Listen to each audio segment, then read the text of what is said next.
Welcome to Talk Creticis. It is fantastic to be here. Today we are doing something a little different. We're not just reading a story. Nope. And we're not just analyzing a historical chronicle.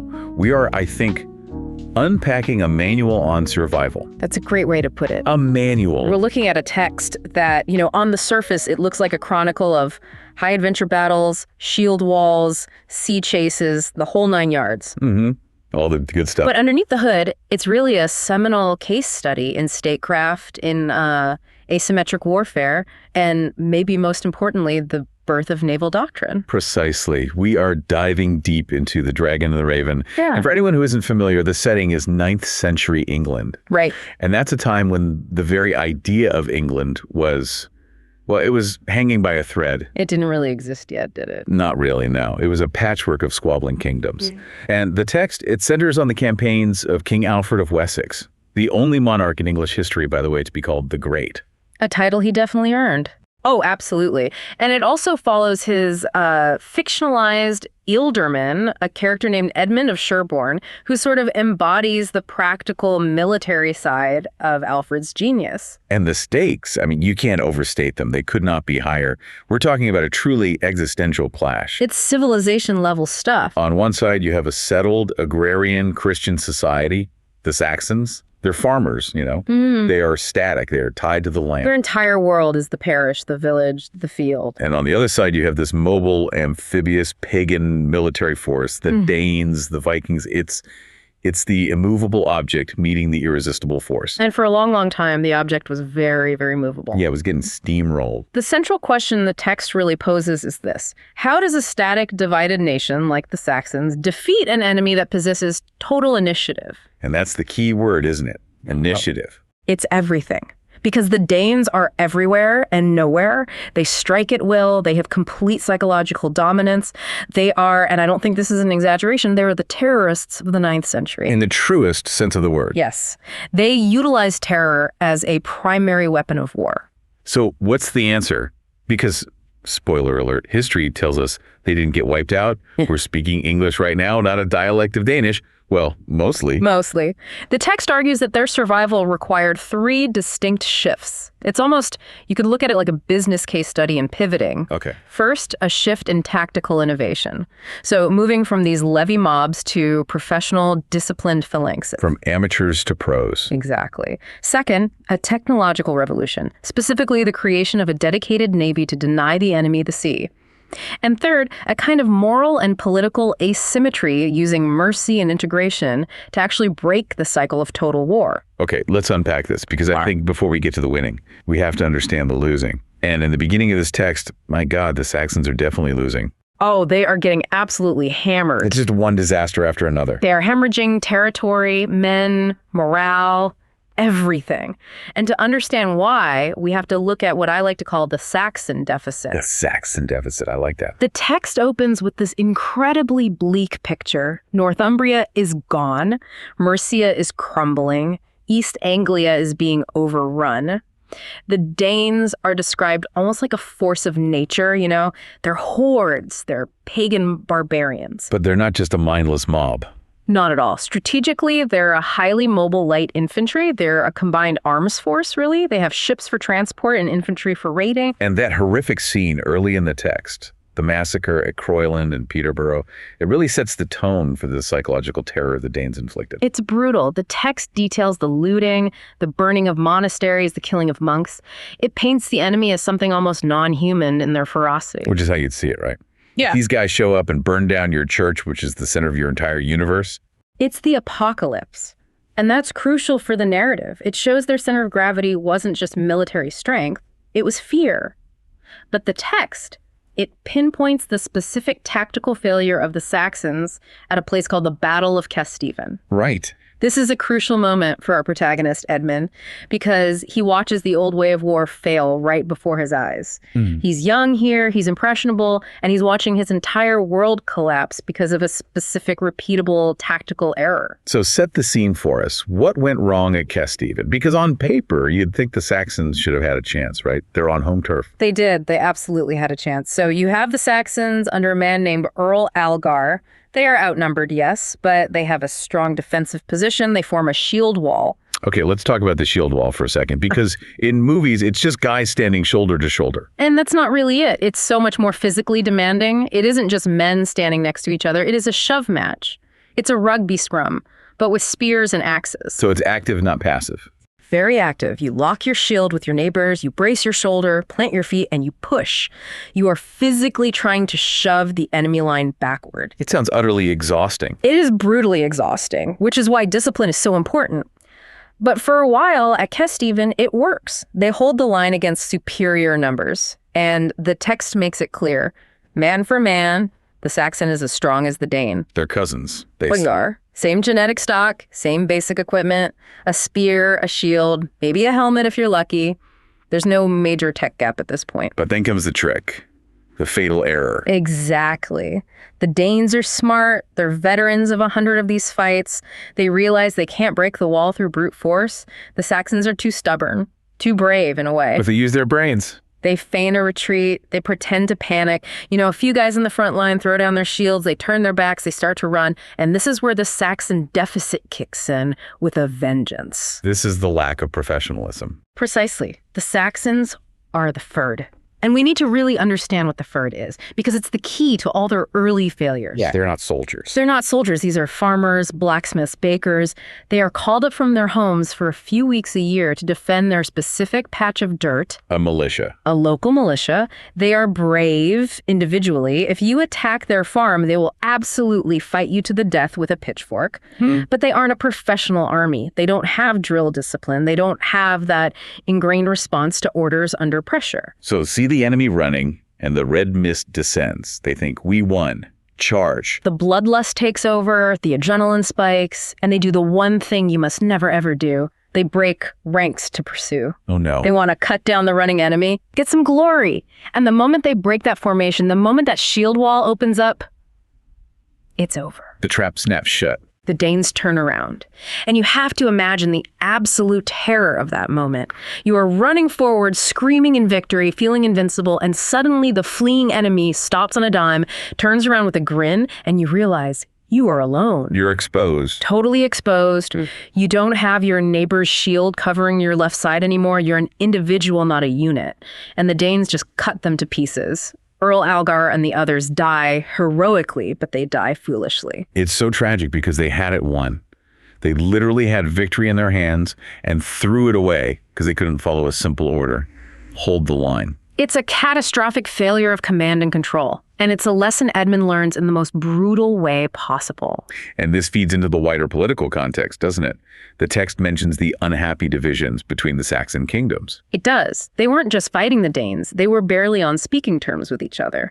The Danes could eat Northumbria, then take a season to digest it, then move on to Mercia. Wow, Wessex just sat there and watched. Exactly. Only Wessex remained standing at the end because the other kingdoms couldn't coordinate a defense. It's the classic divide and conquer, and the Saxons just walked right into it. So young Edmund survives this disaster at Kesteven. He sees his father killed, he sees the massacre, and he has this profound realization. We cannot fight them like this. It's his crucible. This is his Tony Stark in a cave moment. He realizes the technology of war, in this case, the organizational technology, has to change completely. Which brings us to the tactical innovation. Edmund of Sherborn becomes the architect of a new way of fighting. He internalizes the lesson of Kesteven. The Fyrd is broken. It's a tool that is not fit for purpose. You can't just hand a farmer a spear. You cannot take a farmer, put a spear in his hand once a year, and expect him to hold a disciplined line against professional marauders who live for war. The Vikings are, in their way, seasonal professionals. War is their summer job. So what does he do? He creates a standing force.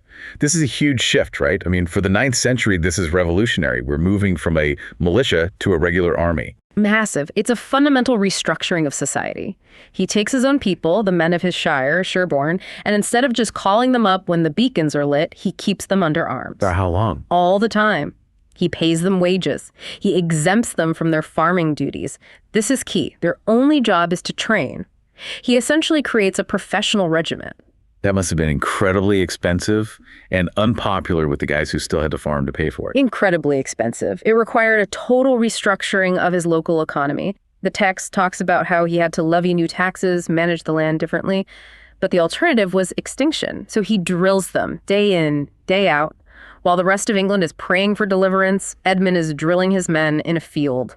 And he doesn't just train them to stand in the old shield wall, he introduces a new formation, the wedge.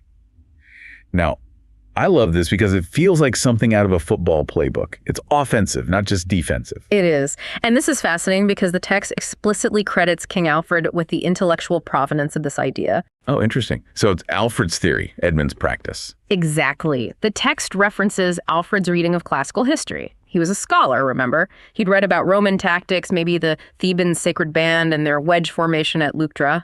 But Edmund is the one who operationalizes it. He's the field commander who makes the theory work. So describe the wedge for us. How does it work on the field? Because my first thought is, a wedge exposes your flanks. That seems dangerous. It is, if you aren't disciplined, which is why only his professional troops could do it. Imagine a triangle of men. The very point is a single man, usually the biggest, nastiest, best armored guy you have. Behind him are 2, then 3, and so on. Like a spearhead. A human spearhead. The outer edge is a thick wall of interlocked shields and short spears. That's your armor plating. Inside that, you have lines of men with longer spears sticking them over the shoulders of the men in front. So you have this bristling hedgehog of points facing outward. And what's in the middle? In the very center, protected by this shell of shields and spears, are the archers. So it's a mobile weapons platform. It's a tank. It's a biological tank. That's the perfect analogy. And unlike the static shield wall, which is just meant to hold ground and absorb a charge, the wedge is designed to move. It has kinetic energy. It is designed to pierce the enemy line at its weakest point. The shock troop formation. The ultimate shock troop formation for its time, and they drill it incessantly. The text describes how they learn to reform from a scattered line into the wedge at the sound of a horn. It becomes muscle memory. And we see this pay off, don't we? Later in the text, at the decisive Battle of Ethandune, this formation is the key. It's the key that unlocks the victory. The rest of Alfred's army is locked in a gigantic, brutal shield wall slog with the Danes. A battle of attrition. And then, at the critical moment, Edmund's wedge smashes through the Danish lines. It creates the breakthrough. It shatters their cohesion. It proves that a smaller, highly disciplined professional force can shatter a larger, disorganized mob. That is the first pillar of the victory. Professionalism over numbers. It changes the math of the battlefield. Suddenly, 10 Danes aren't worth 10 Saxons if those 10 Saxons are part of the wedge. But here's the thing that really struck me reading the text. Even with the wedge, even with these hard-won local victories, they still lose the war initially. Yes. The Danes just keep coming. It's like a flood. You build a dike to stop one wave, and 3 more appear from somewhere else. And that leads us to the second phase, the collapse of order. The text describes a period where the sheer weight of numbers just overwhelms Wessex. The wedge is a great tactic, but it's just one unit. The Danes are an entire people on the move. And the population becomes fatalistic. There's this chilling line in the text you mentioned. The men say it is useless to fight. That's the psychological breaking point, isn't it? It's when a society gives up hope. It's when submission seems like a better, more rational choice than continuing to fight and die. And this leads us to one of the most famous settings in English history, which is absolutely central to this text. Athelney, the Swamp War. The retreat to the fens. King Alfred and Edmund are forced to abandon the cities, the forts, the open country. They retreat to Athelney, which is basically an island in the middle of the Somerset swamps. Now, in most stories, this is the low point, the all is lost moment. The hero is defeated and hiding in a ditch. Right, but the text treats this as a strategic pivot. It's not the end. It's the beginning of a new kind of war. It's the shift to insurgency. It reminds me of, other historical figures retreating to the mountains or the jungles to regroup and fight a different way. Precisely. The text argues that when conventional armies fail, the single most important strategic objective is the survival of the leadership. The leadership must survive to embody the state. As long as the king is alive, the kingdom exists. Even if it only exists on one muddy acre in a swamp, the geography becomes their armor. The heavy Danish cavalry, their large armies, they can't operate effectively in a swamp. It neutralizes their numerical advantage. And the description of life in the fen is so gritty, so detailed. They aren't living in a castle. They're living in huts made of reeds. They're fishing for eels. They're foraging for berries. And they're burning cakes. Yes. We have to talk about the cakes. I love that the text includes that legend. It shows Alfred is so consumed by these massive strategic problems that he forgets to watch the bread baking. We have to. It's maybe the most famous story in early English history, and I love that the text keeps it in. Imagine the stress level. You are losing a war for the survival of your entire civilization, and you're getting yelled at by a peasant woman for burning her muffins. It's so humbling. It humanizes him completely, but it also emphasizes his abstraction. He is thinking about the abstract survival of England, the future, the strategy, while his physical body is starving in a swamp. But they don't just hide. That's the key. They adopt what the text calls an active defense. They aren't just sitting there waiting to die or for the Danes to leave. Right. This is where the insurgency begins. They build hidden fortifications in the morass. They create causeways that only they know about, which can be flooded or blocked, and they start conducting small unit raids. This is Edmund's element? Oh, this is what he was born for. Edmund's band of professionals, the guys who mastered the wedge, now they master the ambush. They intercept Danish plunder parties. They hit supply lines. This is classic asymmetric warfare, guerrilla warfare 101. Absolutely. They are making it expensive and dangerous for the Danes to occupy the country. The Danes want easy plunder. Edmund gives them ambushes in the dark. Every time a Danish foraging party goes into the woods, they don't come back. That starts to weigh heavily on the enemy's morale. And there's a huge psychological component, too. By staying alive, by continuing to fight, they prevent the Danes from ever declaring game over. It's a huge factor. By maintaining the idea of the king, they prevent the Danes from legitimizing their conquest. The Golden Dragon standard of Wessex is hidden in a peasant's hut, but it's ready. The idea of Wessex is still alive. And they're not just waiting, they're rebuilding. The text shows them rebuilding the entire logistical chain in secret. They are manufacturing weapons in the swamp smiths, working in hidden forges. They're gathering intelligence. They are preparing. They only unfurl the dragon standard when they are ready. They're mobilizing the moral resources of the nation before the physical resources. Exactly. They wait until the general population is so sick of Danish rule, so ground down by the occupation, that they are willing to risk everything in one last throw of the dice. The text describes the Saxons realizing that life under the Danes is slavery. Once that realization hits, Alfred knows he can call the banners. Okay, so they win the land war. They do it through discipline, professionalism, and then insurgency. They rally at Ethandune. Edmund's wedge breaks the line, and they push the Danes back. Now, here's where it gets really, really interesting. A third act. The text posits that you can't secure the island just by fighting on the island. You have to go to the source of the problem. The naval revolution. This is, in my opinion, the most radical and brilliant contribution of the text. Alfred and Edmund realize that fighting Danes on land is a losing game of whack-a-mole. Yeah, you just keep swatting them, and they keep popping up. As long as the sea is a Danish highway, fresh armies will just keep landing.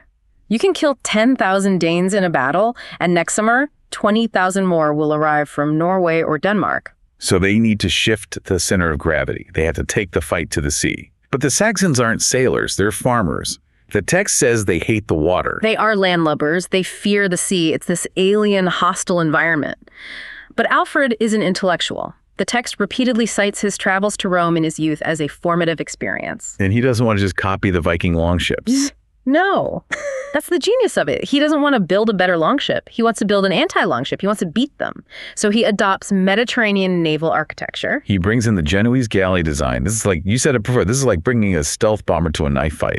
It really is. This is a massive tech upgrade. And let's geek out on the specs for a second, because the design details are what make it a killer. Let's do it. Okay, so the Viking longship is a masterpiece of engineering, but it's designed for a specific purpose: transport and beaching. It's open, it's low to the water, it's flexible, it's light, it's a raiding craft, a troop transport. And Alfred designs the dragon. Alfred designs a warship, a dedicated ship of the line. First, the dragon has a much higher freeboard, meaning the sides of the ship are taller. Why does that matter so much? Because in the age of oar and sail, almost all naval combat came down to a boarding action. And in a boarding action, the guy on the higher deck wins. He has gravity on his side. He's stabbing down. You're trying to stab up while climbing. It's a huge advantage. It's like defending a castle wall. Precisely. It also has double banks of oars. That means more speed and more power, especially to ram. It's heavily constructed, built of solid oak, designed to withstand ramming, whereas a longship would just splinter. And the castles. And crucially, it has fighting castles at the bow and stern. These are elevated platforms for archers. It turns the ship into a mobile missile platform. So it's a dreadnought compared to a canoe. Effectively, yes. And he changes the personnel, the doctrine. He doesn't just put rowers in the ship, he puts professional fighters on the deck. The rowers are protected below decks. That's a key difference. It's a huge difference. In a Viking ship, the rowers are the fighters. Yeah. So if they get tired from rowing for 10 hours to catch you, they're already exhausted when the fight starts. In the Dragon, the engine room is separate from the weapon system. The fighters are fresh. There's a great scene that illustrates it perfectly, the Thames engagement. The Dragon takes on 6 Danish ships. At once. And this is where the doctrine shines through. The Danes see this one big, clumsy-looking ship and they think, lunch, we swarm it, they want to board it. That is their way of war-turn a sea battle into a land battle on deck. And the Dragon refuses to play their game. It uses its mass and its height. First, the text says it lashes its oars to the side to create a barrier, like a thorny hedge, so the smaller ships can't even get close. They literally can't get close enough to throw grappling hooks and board. So they're stuck. They're stuck in a kill zone. Then the Dragon uses its weight. It just runs them down. It pivots and smashes their oars, leaving them helpless in the water. It creates chaos. And all the while, the archers in those high fighting castles are just raining arrows down onto the open decks of the Viking ships. It's a total slaughter. The Vikings are just fish in a barrel. Yeah. They're looking up at this floating fortress that they can't climb, getting shot by men they can't reach. It creates a zone of denial around the ship, and the text expands the theater of war significantly here. The Dragon doesn't just sit there and defend the coast. It goes on the offensive. It pursues the enemy to France, to Spain. It even goes into the Mediterranean. This marks the transition of England from a victim state to a projector of power. They are no longer the hunted. They are hunting the hunters. Which brings us to the Siege of Paris, because the text takes us out of England entirely to show that this wasn't just an English problem, this was a continental war. The Vikings weren't just bothering Alfred, they were tearing apart the entire Frankish Empire too. The Carolingian Empire was on its knees. And Edmund takes the Dragon up the Seine to help the Franks. And the description of this siege is just, it's intense. This feels like the grand finale of a Hollywood action movie. It's a masterclass in siege warfare description. You have the Danes with every piece of tech you can imagine for the 9th century, battering rams, cat castles, which are these mobile shelters, fire ships, and even siege towers mounted on ships. Right, they're trying to attack the city walls from the river. The sheer scale of the Danish army at Paris is terrifying. They have completely surrounded the city, and they are slowly strangling it. And the Saxons bring their own brand of special operations. The Dragon is too big to just charge in against a whole fleet, so they get creative. There's that incredible night raid that Edmund leads. The wineskin commando raid. I absolutely love this detail because it shows the ingenuity of the characters. They have a problem. They need to destroy the Danish siege engines, which are floating on the river, but the river is guarded. So they go full stealth mode. They take wineskins, empty them, inflate them with air, and use them as crude flotation devices. The text says they strip down, grease themselves against the cold water, and just drift downriver silently in the dark. Can you imagine the tension?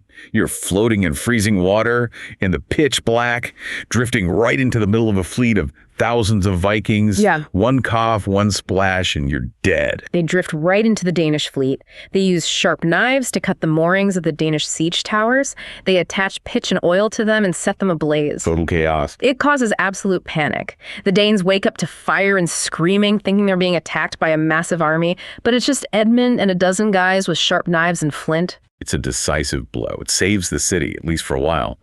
But what's really fascinating here is the political contrast the text draws.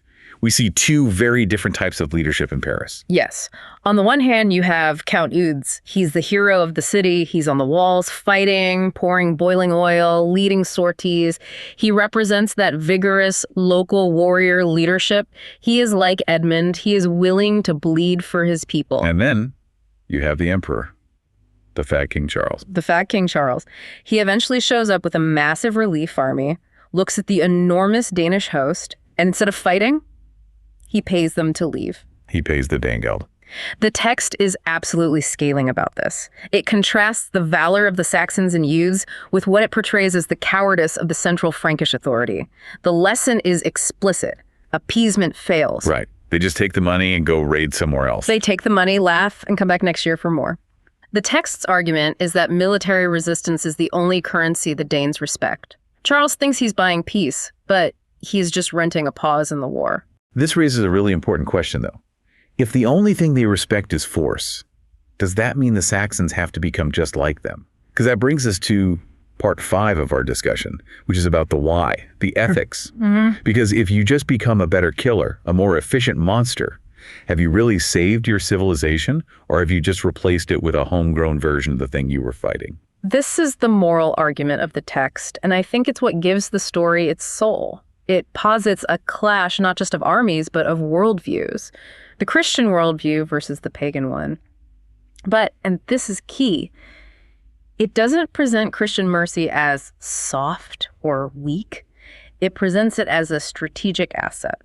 And we see this play out in the personal relationship between Edmund, the Danish Jarl Sigebert, and his daughter Frida. This is the personal narrative woven through the grand strategy. Right. Early in the book, Edmund captures a Danish ship. By the rules of the time, and certainly by the Danish rules of war, he should kill everyone, or, at best, sell them into slavery. That's the expected outcome. But he doesn't. No. Instead, he spares the Jarl, Sigebert, and his daughter Frida. He treats them as honored captives. And this isn't just because Edmund is a nice guy. The text makes it clear this is a calculated decision. Well, he is a decent man, but it's a strategic act of mercy. And the text shows the long-term payoff. This single act creates a back channel for diplomacy. Sigebert is stunned. He cannot understand why he and his daughter are still alive. This cognitive dissonance creates a crack in his entire warrior worldview. He starts to question things. He becomes a friend. He sees a different way of living, of leading. Eventually, he refuses to fight the Saxons. He converts to Christianity. He becomes an ally. So mercy breaks the unity of the enemy. It peels off potential allies. Exactly. If your policy is to kill every single enemy, then every single enemy will fight you to the absolute death every single time because they have nothing to lose. If you show mercy, you give them an off-ramp. You build what Sun Tzu called a golden bridge for them to retreat across. And this feeds directly into Alfred's ultimate strategy, which wasn't genocide. No, his endgame was integration. The Treaty of Wedmore. He wants to turn his enemies into Christians and neighbors. He gives them land, the whole territory known as the Danelaw. He says, okay, you can stay, but you have to accept our God and you have to accept our laws. It's nation building over simple, brutal conquest. And Edmund's character arc really embodies this synthesis, doesn't it? He starts as a pure Saxon noble, but he learns from the Danes. He learns to sail like them, to fight with their ferocity, but he keeps his Saxon ethics, his Christian core. He becomes the new Saxon. The text portrays him as pious, literate thanks to Alfred's court, but also ruthlessly efficient in the arts of war. He's the prototype of the Englishman who can hold his own on the world stage. He's not just a brute, and he's not just a scholar. He takes the best of both worlds. He has the Viking vigor and the Saxon civilization. He's the complete package. So we've covered the land war, the insurgency, the naval war, and the moral war. It's actually terrifying when you lay it all out to realize how close this whole history came to going the other way. One link in that chain breaks, and everything falls apart. If Alfred doesn't build that boat, or if the Danes had just been a little bit more curious about the tech they were facing, that leads me to this wild what-if scenario I was thinking about while reading. Oh, I love the thought experiments. Let's get speculative. Okay, disclaimer for everyone listening. The following scenarios are for entertainment and educational purposes only. We're just extrapolating from the strategic logic of the text. We are playing what if. Let's do it. Fire away. Okay, scenario 1. I'm calling it the Mediterranean pivot. Ooh, intriguing. The text establishes that the Dragon was a superior warship to both the Danish longships and even the Genoese galleys they encountered in Italy. It was, for its time, the F-22 Raptor. It was a generational leap in technology. Without a doubt, it combined the best of northern ruggedness with southern engineering concepts. So imagine the absolute low point, the collapse of Wessex during the Athelney period. Alfred is trapped in the swamp. The cause looks lost. For all intents and purposes, England is gone. But they have the blueprints, the knowledge of how to build the Dragon. Okay, so they flee. A strategic retreat on a massive scale. What if the Saxon leadership decided England was untenable? What if they said, this island is lost, and they mass-produce a fleet of dragon-class ships, load up the elite warrior class, the Thanes, the Huscarls, Edmund's professionals, and they just leave. They mass migrate to the Mediterranean. Wow, that is a wild thought. You're suggesting a reverse Norman conquest. Instead of Vikings coming from the north to Normandy and Sicily, you have Saxons going from the north to... where? Sicily. Exactly. They go to Sicily or the Balearic Islands with their superior naval tech, that high-sided, ram-capable galley that can smash anything else in the water. They could have established a new Wessex in the sun. It's plausible within the logic of the technology presented. The dragon was a game changer. If you take that tech disparity and apply it to the politically fragmented Mediterranean of the 9th century with the Byzantines, Saracens, and Italian city-states all fighting each other, the Saxons could have become a naval mercenary state, a powerhouse. they'd be like the Varangian Guard, but for themselves. An independent Saxon kingdom of the islands, controlling the sea lanes. They would have skipped the entire English Middle Ages and gone straight to being a maritime power. Imagine a Saxon kingdom controlling the trade routes of the Middle Sea, fighting Saracens and Byzantines with these super ships. It would have changed the entire course of European history. There would be no English language as we know it, but perhaps a Saxon naval code would dominate Mediterranean trade. England becomes a permanent Danish colony, a part of Greater Scandinavia, and the English become this legendary warrior caste living in the south, a totally different world. Okay, scenario 2. This one is maybe even scarier. I call it the Danelaw technocracy. Oh, this sounds ominous. So the text highlights repeatedly that the Danes were technologically stagnant. They had their open boats, their light armor. They relied on speed and ferocity. All the real innovation was on the Saxon side. That's true. The Vikings were very conservative in their technology. They stuck with what worked for raiding. But what if the antagonist, a character like Sweyn, who was depicted as obstinate, but certainly not stupid, had captured the dragon intact? And what if, instead of just burning it or ignoring it as a freakish anomaly, he recognized its potential? What if he reverse engineered it? You mean, if the Vikings adopted the dreadnought style of warship in the 9th century? Yes. A Viking empire, a Viking navy built around the dragon-class ship. That is a genuinely terrifying thought. The primary weakness of the Viking raids was that they were shallow. They could raid the coasts and rivers, but they couldn't hold the sea against a determined, organized navy. The Frankish river defenses eventually stopped them, but if they had the dragon... They could smash through the river chains, they could blockade entire kingdoms. Their entire doctrine would change. From hit and run to blockade and siege, it would have rendered the entire coast of Europe, from Ireland to Italy, completely indefensible. They could have strangled the Carolingian Empire in its cradle. You might have seen a permanent Scandinavian North Sea empire, a thalassocracy, a sea-based empire centuries before Canute, and much, much more durable. It would have prevented the formation of a unified England or France. The North Sea, the English Channel, they would have become Viking lakes. We would absolutely be speaking a dialect of Norse today. The entire political and linguistic geography of Western Europe would be fundamentally different. It really shows how much of history hung on that one technological and doctrinal innovation. The dragon wasn't just a boat, it was the pivot of history for that entire region. It was the platform that allowed civilization, as they saw it, to strike back from the sea. It was. And that brings us right back to the core message of the whole text. So what does this all mean? We've gone from the swamps of Athelney to the walls of Rome. We've seen the mud, the blood, and the blueprints. What's the final takeaway? I think the ultimate takeaway from The Dragon and the Raven is that civilization is fragile, but it's also incredibly resilient. And it survives barbarism not just by being good or righteous, but by being smart. The marriage of intellect and action. That's it, perfectly put. Alfred provided the intellect, the law, the literacy, the strategic vision, the naval design. Edmund provided the action, the drill, the courage on the battlefield, the tactical execution. You need both. Right. Without Alfred, Edmund is just another brave dead guy in a shield wall at Casteven. Without Edmund, Alfred is just a brilliant monk with some good ideas, dying of fever in a swamp. It's a manual on how to rebuild a world when it is falling apart all around you. You need the book and you need the sword. And that, I think, is why it's still so relevant, because the world is always falling apart somewhere for someone. And the principles of survival innovation, discipline, and a clear moral clarity, those don't really change. Thank you for joining Talk Treatises. It's been a real pleasure.